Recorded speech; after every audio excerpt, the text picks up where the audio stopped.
my parents are elderly, and a few years ago we thought to simplify the transfer of their assets to their children. We would set up a POD and a TOD. Most of their assets are at a full-service brokerage house, and then they also have a significant savings account, a traditional savings account at the bank.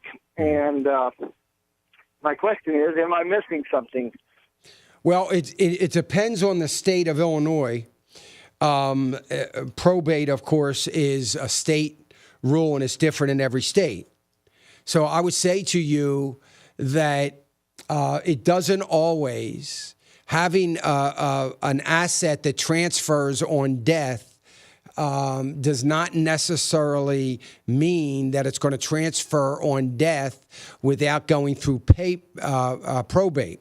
Remember that when it transfers, it was not yours. It now has become yours as a result of someone else's death.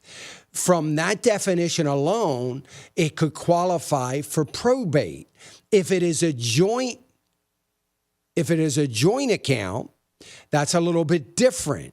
Sometimes after 5 years, the money in the joint account will, by some states, be considered 100% the person that now owns that money.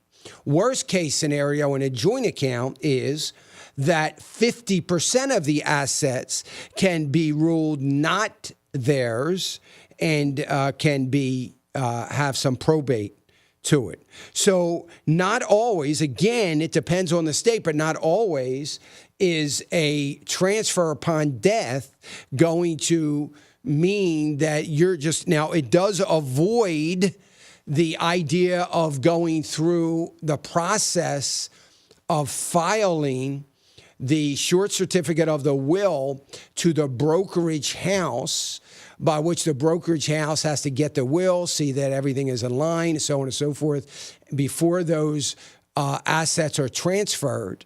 So it does does simplify the process, but it doesn't mean that that it's going to avoid all probate taxes in the state. A lot of it is going to depend on the size of the estate as well, for both federal tax and state tax. So I would say that you need to check with your attorney that's going to handle the estate, or an attorney, to find out exactly what the state of Illinois allows and doesn't allow, because I don't know all the state rules. I could tell you some states where it wouldn't matter, and some states where it would avoid all probates as a result of that. So you need to find out what the state law says. So that's the important part, Johnny.